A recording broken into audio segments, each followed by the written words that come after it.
think I got, do I have a microphone now? Maybe. Oh, yeah, there's a little bit of sound. Okay. How's that? Worth anything? I don't have any chat. This is so bad. This is so bad. All right, let's go live. Hey, look at that. I'm live. Oh, good. I even have sound. How do I mute this, though?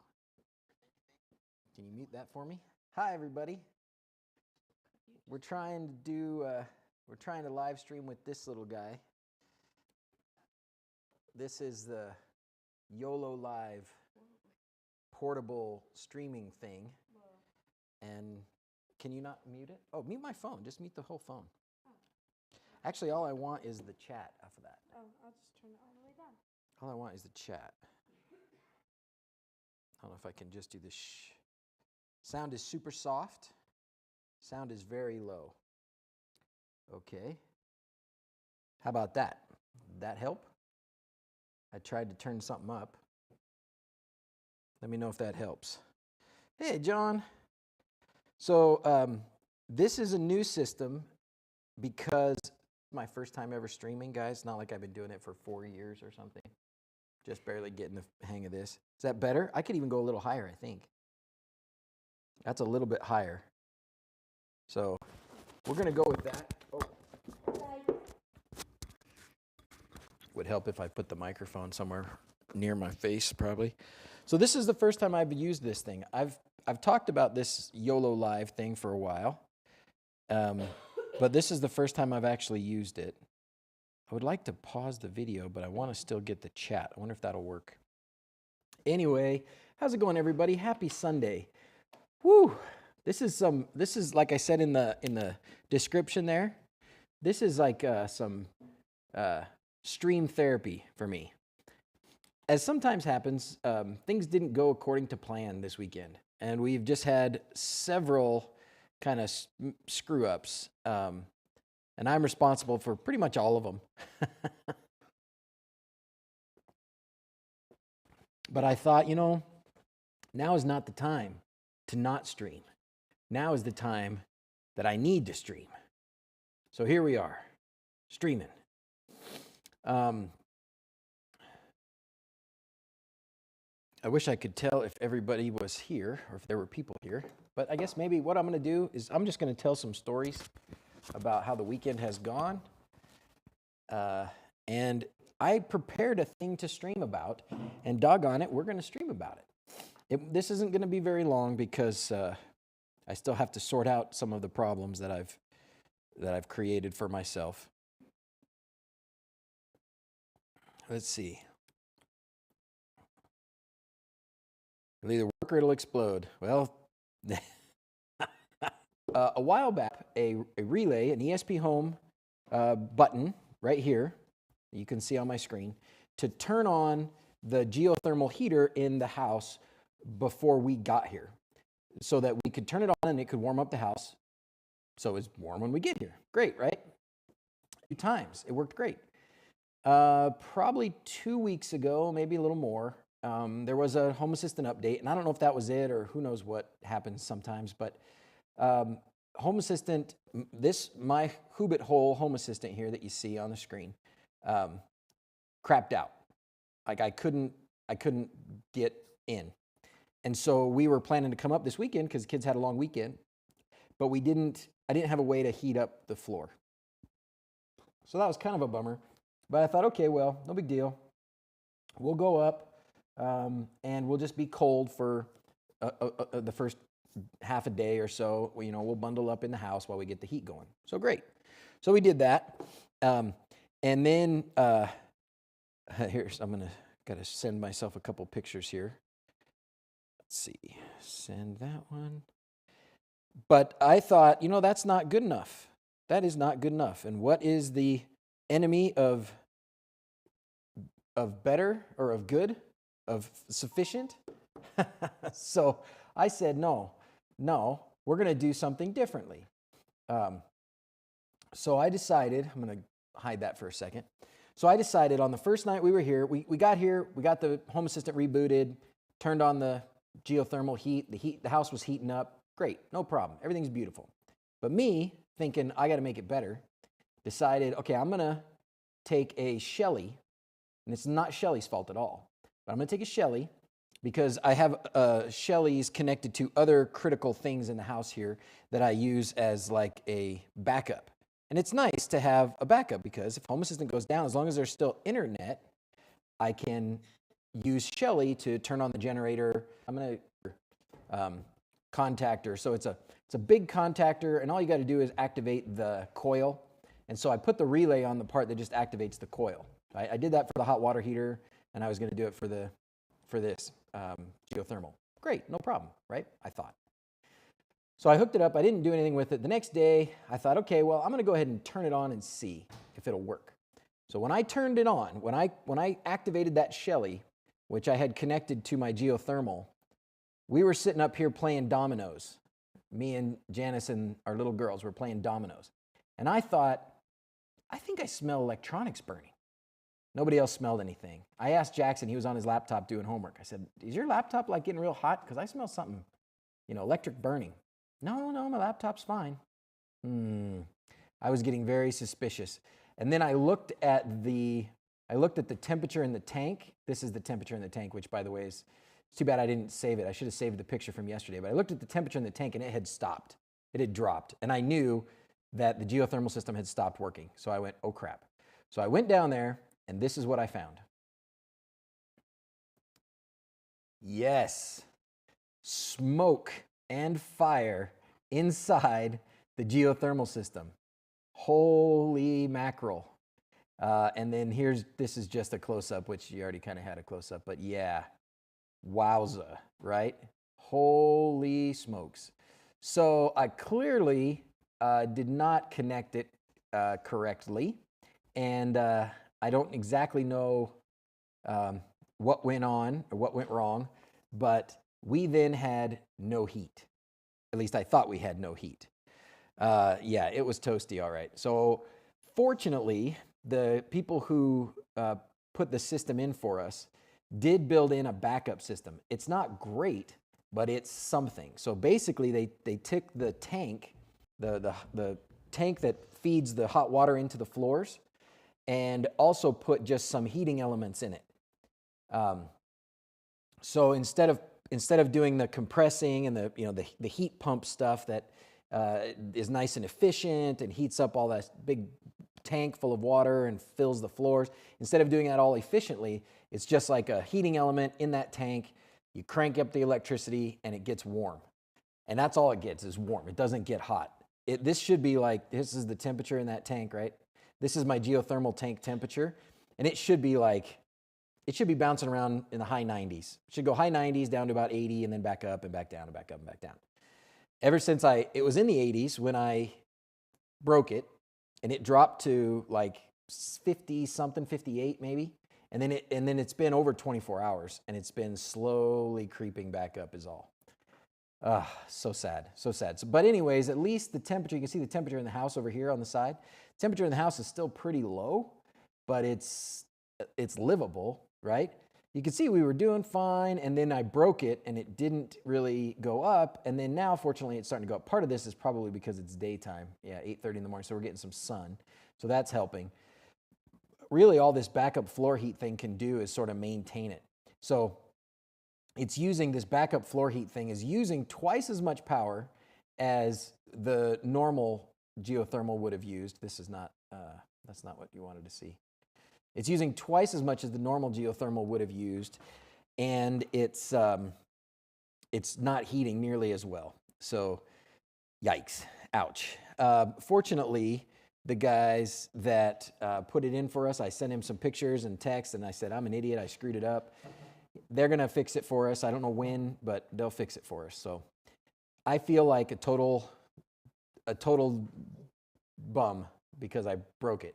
And here my family is up here having, trying to have a nice time. And my wife had invited her sister. I guess they're still going to come since we kind of rescued it. But my wife had invited her sister and their family to come up and spend some time with us today and tonight. And I'm thinking, are we going to have to go home? Like we can't, if the house drops back to 40 degrees, we're not going to stay here all weekend. So I just felt horrible. So commiserate with me. let's take a few minutes in the chat and commiserate with me. Man, what a dope! What a dope! I could go through the details at some other time with you. I'm not going to go through the details of what I should have done and what I did instead and how it went wrong.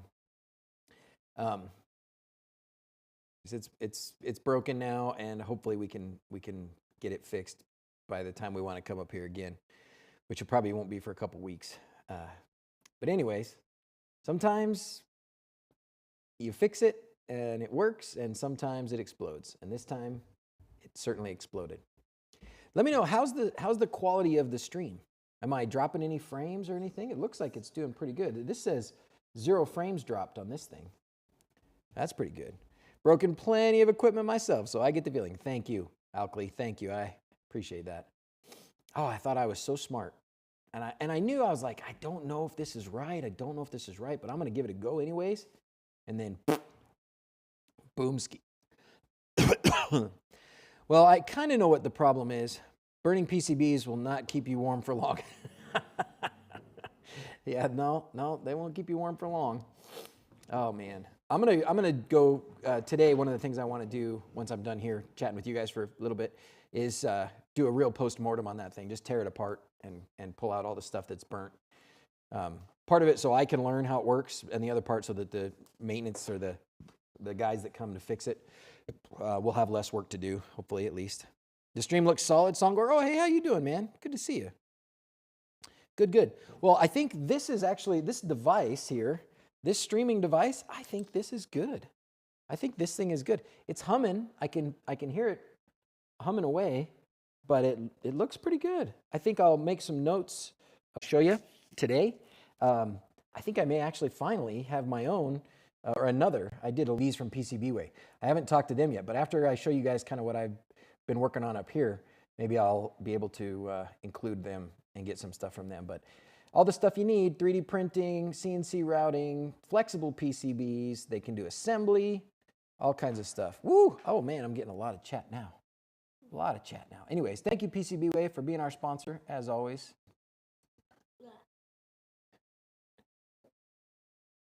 Yep. Crap.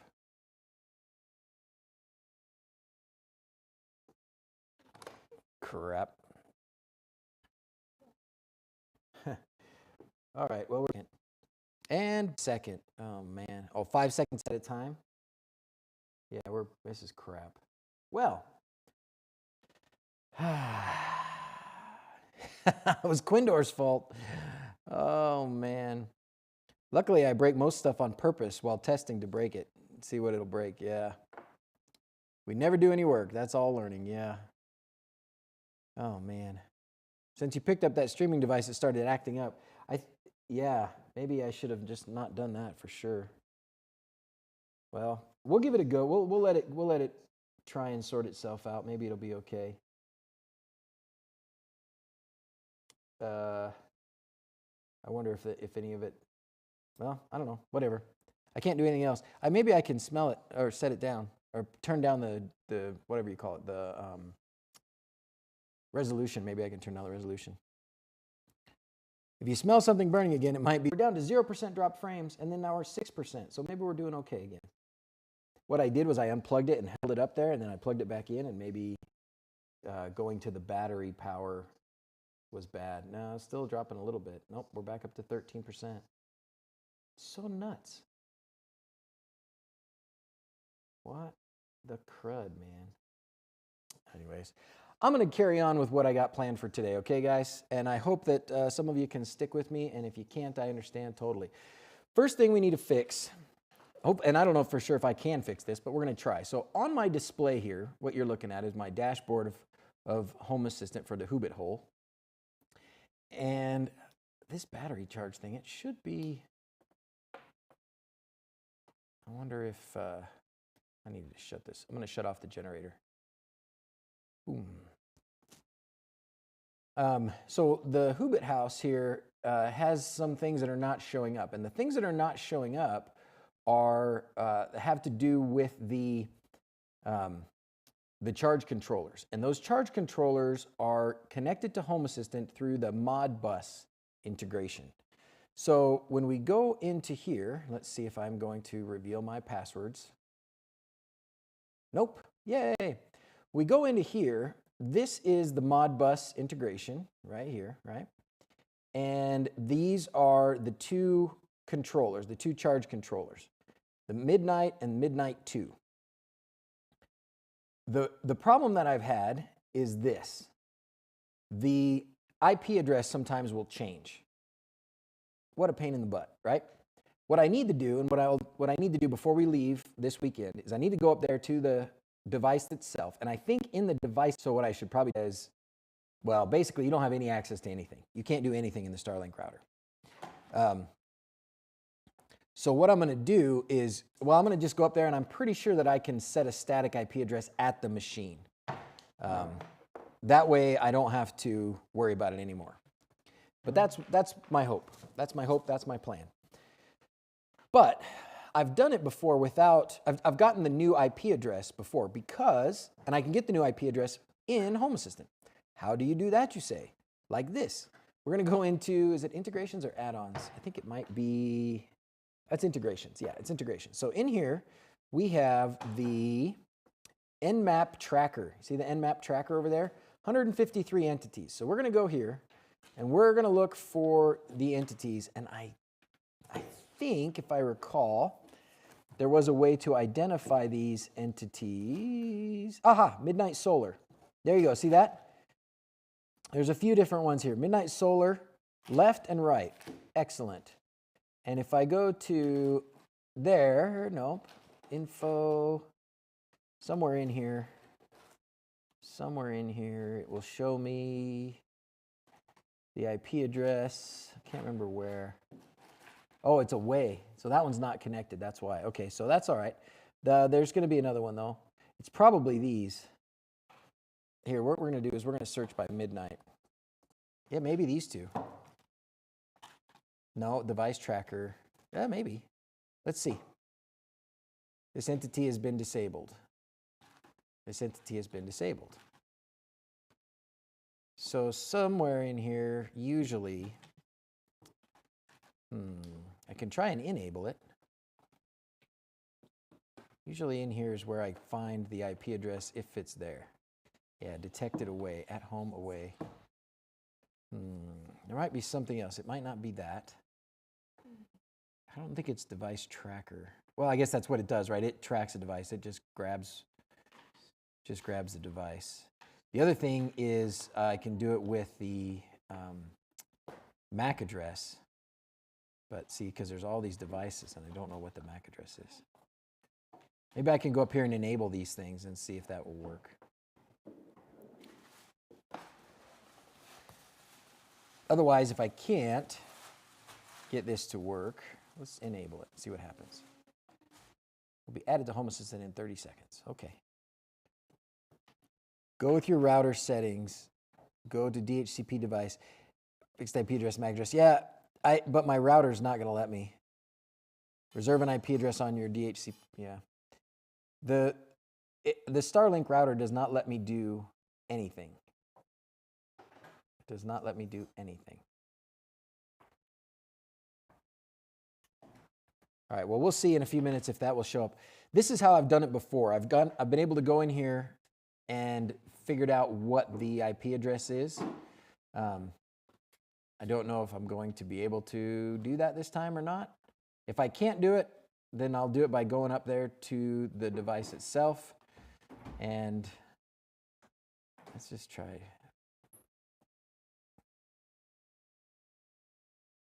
Sometimes no longer provided the Nmap tracking integration, no longer in use, delete the settings. February 18th, 19th, 15 hours ago.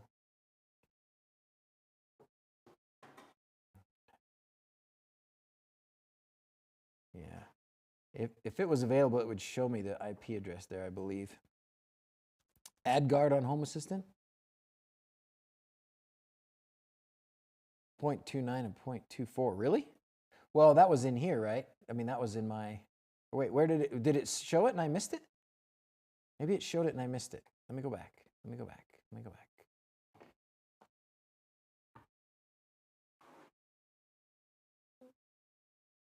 left.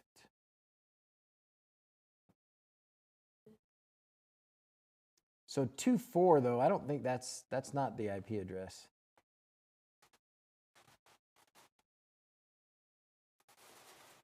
It usually shows it like right at somewhere in here close. Well, we'll try this for another minute, and then if I can't find anything, then we're going to give up. Yeah. Nope.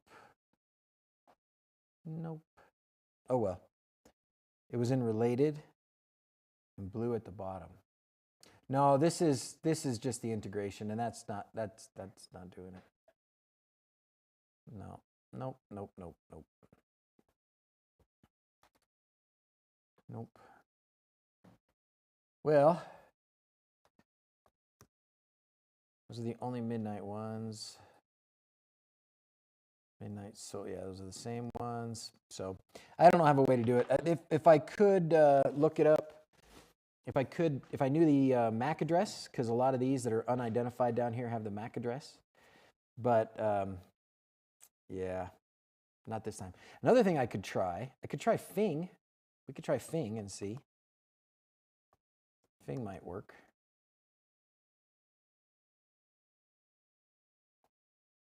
It might give us information. See all the devices. No, I don't want that. Leave me alone. All right, so Fing. Let's see what we got here. No. We're just looking for names that look like they're Midnight Solar.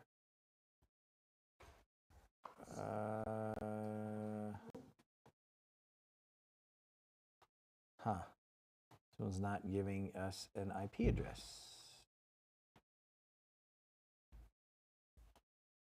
Yeah, it's not giving us an IP address. Okay. I've had them on my house, and I've not had any problems. And I've had them on my house for a long time. I mean, I think pixel people that buy a lot of pixels will tell you that you want to get better pixels from a different vendor. And they have, what do they call it, guys? There's like resistors versus something else. Yeah, I don't know. There's something that makes some pixels better than others in their circuitry. I don't know that too much. Maybe there's some pixel heads in here that can tell us. Hey, Martin, how you been? The Starlink integration with Home Assistant. You know what? I think I do have the Starlink integration in Home Assistant. I think I have it actually on this computer right here. Let's see what we got. Integration, settings, integrations.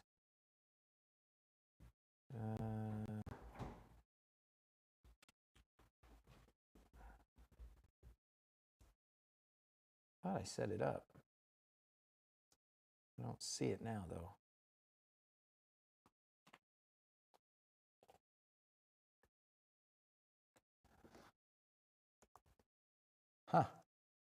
I guess maybe I'll try it. Okay, see you, Barry. Bye. Regulated versus resistor. Thank you. Prefer resistor. Less stuff to break. Yeah. But some people say, I guess, regulated is better for some reasons. I don't know. It's been fine for me. I'm not going to do that right now. Leave me alone. So let's go and see. Oh my gosh, you stupid thing. Leave me alone.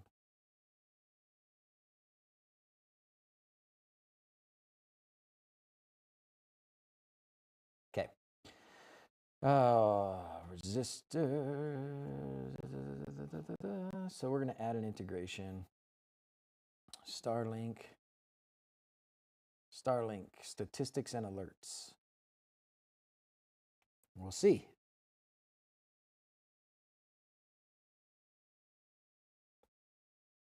The IP address has been, it's just changed from time to time for those devices, so I just need to stop that from happening. We'll give this a go. We'll see if this Starlink integration will give us the IP address. If not, we are not going to spend any more time on it today. We'll move on to the other stuff I was working on that I had prepared for you, and we will I will just have to hike my sorry butt up the hill and actually look at the device and and then get the IP address. Port is in your ESPhome config. Do you know what port they talk Modbus on? Angry IP scanner, scan for open port, ding, ding, ding, done. Oh. Yeah, we know what port it is. Yeah. Yeah, we can look at what port it is. Hey, thanks, Gage. All right. Success, Starlink alerts. I don't know. We'll call it mechanical room. Stats, same thing. Finish. Interesting. Okay, Starlink, 2 devices, 23 entities. But it's not, this is not going to give us like me anywhere near the reboot button. We're using a lot of power. I'm surprised it's not dropping more, but whatever. You guys that I've always thought, you know, Home Assistant can do these things. It's got all the sensors. We can do all the outputs. We can make motors, lights, sounds. We can do all this stuff. Let's put it all together. And a few years ago, I did that, and we went to a maker fair. John, if you're still watching, John knows. We made a big dragon at a CNC routered out and put some sensors and some eyes, and now he's hanging on the wall in my office. We made a treasure chest open up with some servos and stuff. And at that time, like ESPhome wasn't really a thing. I just did it with like Tasmota, not that it wasn't really a thing. It wasn't a thing. So I did it with like Tasmota and just an automation or some automations in Home Assistant, and it worked. But it was primitive. We've been talking, especially me and my boys, we've been talking about doing those kinds of things up here at the wHobbit-House. So when somebody comes here to stay, they can go around the house and do little things, right? You can interact with some of the things, and they'll move, or they'll talk, or they'll light up, or they'll whatever. And we can make little quests where you take this little thing and you got to go get it over there, and you put this in that, and then that thing unlocks over there. And you can run around the house and do those kinds of fun little games. So we're making some progress in that way, and that's what I wanted to show you here. So let me take out what I've got here, and I will ESP32 external antenna, and that's because I had some on hand. But probably the best thing would be the Ethernet version. So I have used pins on this one that would not impair me using the Ethernet version, but that's the basis for this. It's an ESP32. This here is just the plus and minus. So this is just a bunch of pluses and minuses. This is kind of my bus bar. Then I've got a strip of LEDs. This is just a simple strip of LEDs. This is running an ESPhome sketch, by the way. This is not running wLED. So I've got a small strip of WS2812 LEDs. I have a servo motor, and I have a speaker that's connected to an external DAC. Little tiny, like 3-watt little amplifier, and a tiny little 3-watt 4-ohm speaker. And I tested all this last night to make sure it was working. So now we're going to see if it still works. I guess there's no guarantee. Oh, shoot. You know what I need? I need some way to power this guy. Oh, boy. I may have to. All right, well, we're going to try it again. So I'm going to power it up. I'm going to unplug the power from the YOLO streaming device, which may mean that it goes kaputski. We'll see. And then I plug that in, the light comes on. This ESPhome web something here should activate in a second. And there's going to be some things in here. There's going to be like some, what do you want to call them? Token, pin things, whatever. I don't care. I'm not going to keep this device. I'm going to delete it. So good enough for anybody else. Don't worry about it. I don't think there's, when I'm done here, this thing is going to be unplugged. Nobody's going to have access to anything. Anyways, so let's go in here and look at the ESPhome sketch. Okay. So here's part of it, right? The API encryption key. Those are the things I was talking about. The SSID and password for this, whatever, fine. Okay, let's look at these sections. You get this a lot when will the Did You Know be in stock? Quindor's here. Quindor, when will the Did You Know be in stock? You can always use ESP as a proxy. Not sure what that means. Oh, you mean as a proxy for the Modbus thing? Oh, maybe. I don't know. I'd have to learn. All right, so here we have the sections. This is the media player section. And this is creating a media player using I2S or I2S audio. I'm calling it Treasure Chest Audio. I'm using external ESP32. There is an internal DA. It wasn't great. It wasn't good enough. And so instead, I tried a couple other things, including some really expensive boards like that. What was that board? There was like a Raspy Audio and a couple others, and the M5 Stack had an audio board. I tried several of them, and what I settled on was the ESP32 with the external DAC, which is really inexpensive. It's a few dollars, connected to a speaker, and it works. And it's brilliant. And if you wanted it to be even better, you can connect it to an externally powered speaker, and then you get a really good sound. You can set it up to a set of speakers that's externally powered, and it's even better. But this is good enough for what I want to do with this little guy here. All right, but since it's an external amplifier, DAC and amplifier, I have to put in here these things. So the clock, the out, and the something other clock, whatever these stands for. I don't even know what these all stand for. But I used pins that would not interfere with the ESP32 Ethernet that Quindor makes, so I can use that at some other point. Mode, I actually think it's actually mono. I've got it set to stereo. I don't know if that makes a difference, but whatever. I haven't tried playing with it, setting it to mono. I just left it at stereo. But it is a mono, this little one single amplifier. So, all right, so that's the media player part. The next part is the light, and this just uses the fast LED clockless platform in ESPhome. They're WS2812s. I've got them connected to GPIO2. It says 30 in the string. There are not 30 in this particular string. There's only like 5 or something. Where did it go? There's only like 1, 2, 3, 4. But this was just happened to be a little strip that I had. I would do more for the permanent part, but put the number of LEDs in there. RGB order is there. And then I'm calling them Treasure Chest LEDs, giving it an ID, Treasure LEDs, so that I can interact with it in other ways. And then effects, it has some effects. The ESPhome, I dropped everything for a minute there. WS2812, okay. Fast LED, here we go. Clockless, signature, chipset supported, configuration variables, effects, optional list, a list of light effects to use in this light. Let's go to light effects. Here we go. So you can set your own up, but there were some that like you can set up your own.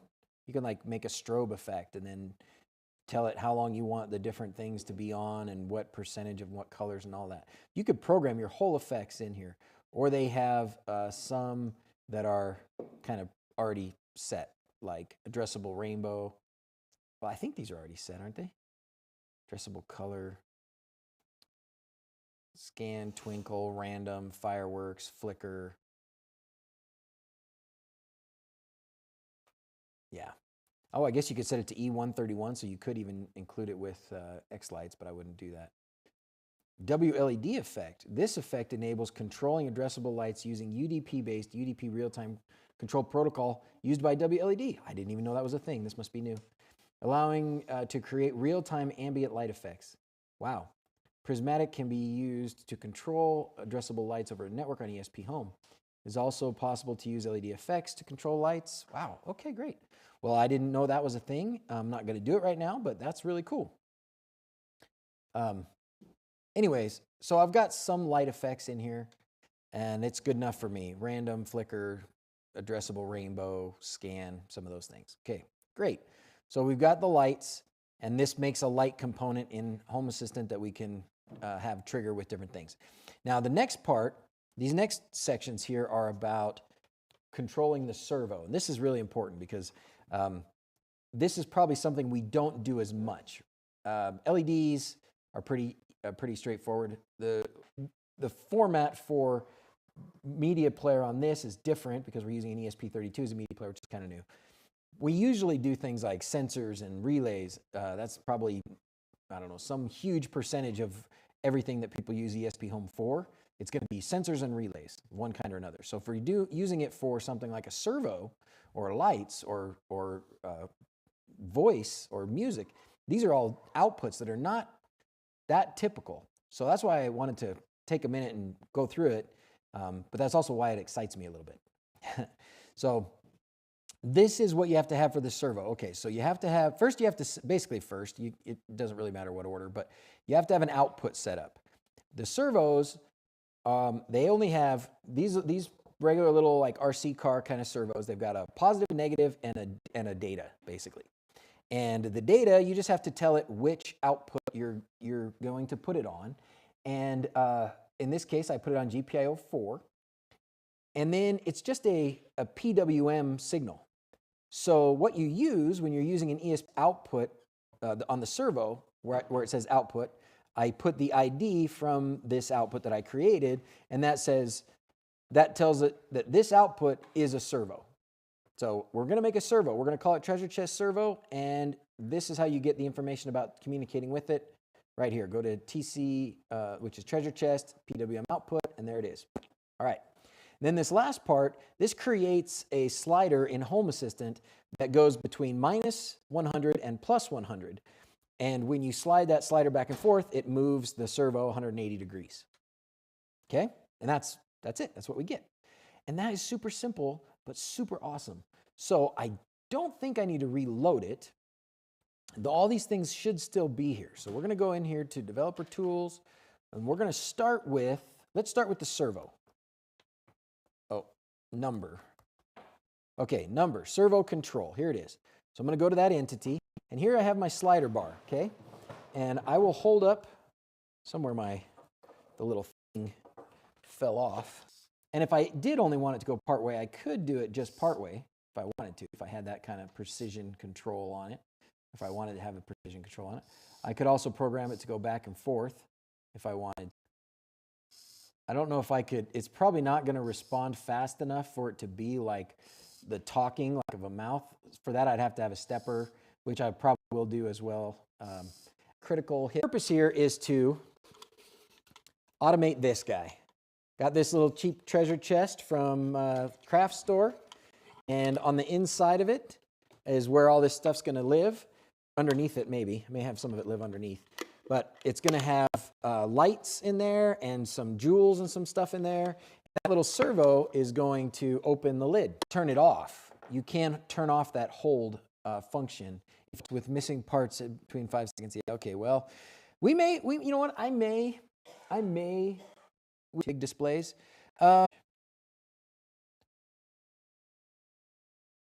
Treasure chest LEDs will be the easy thing. There you go. They're very dim because I have them very dim. All right, so there's treasure chest LEDs, red.